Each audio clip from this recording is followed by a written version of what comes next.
Our current paradigm was created by those men and women who are now long gone.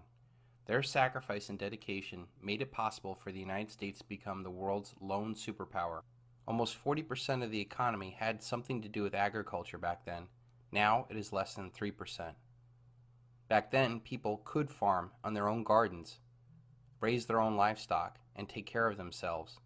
Now we rely upon corporate food, and the food that we get has no nutritional value. Back then, people knew what real wealth was. They had gold and silver in their money. Now we think the digits in our brokerage account is wealth.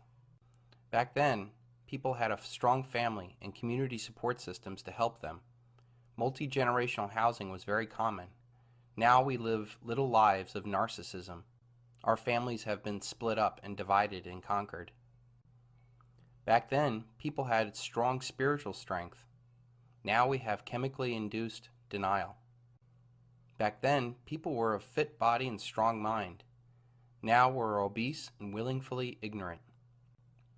Back then, people had a classical education to help them figure things out. Now we have to wait for answers. Back then, people had a real economy.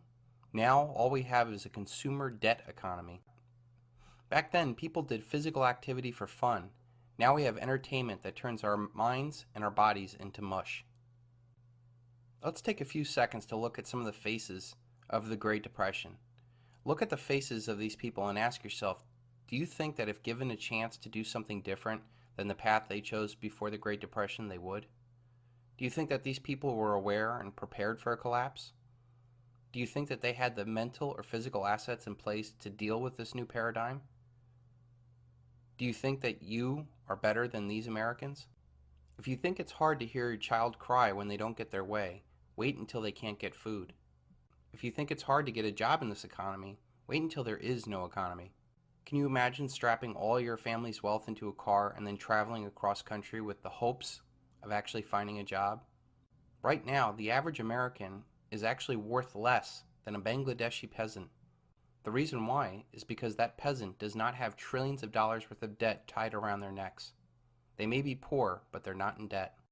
The very real world coming takes a lot of effort and patience to succeed, and that is something that our society is in short supply of.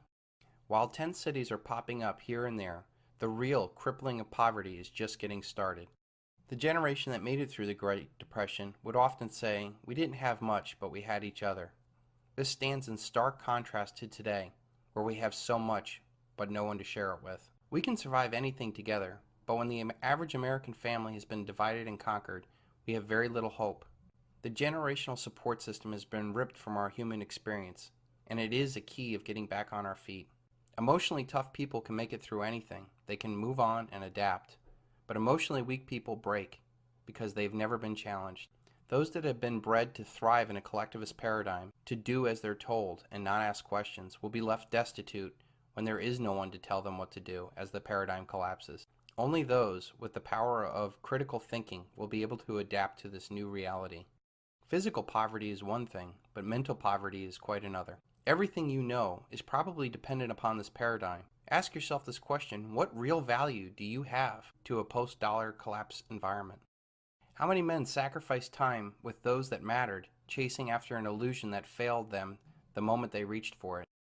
Think about all those things that we worked so hard for, and how quickly they can become worthless when the paradigm collapses. McMansions and Ponzi scheme retirements are the real dream, while now the only dream that they have is about the real relationships and opportunities long gone. Men will be split from their families as they seek opportunities far and wide, and women will have to endure not only their world falling apart, but trying desperately to shield their children from a harsh new reality. How many mothers do you think are going to sit and regret that they did not prepare themselves or their children for a collapse? How many wish that they had not wasted their time and energy and money chasing after things that mean nothing? After all, how important is fashion, soap opera, and reality TV? Perhaps the most famous picture of the Great Depression was of Florence Owens Thompson, taken by Dorothea Lange. Dorothea Lange wrote in her notes from the 10-minute photo shoot, 7 hungry children. The father is a native Californian, destitute in pea pickers' camp because of their failure of the early pea crop. These people had just sold their tires to buy food. I did not ask her name or her history. She had told me her age and that she was 32 years old. She said that they'd been living on frozen vegetables from the surrounding fields and the birds the children killed.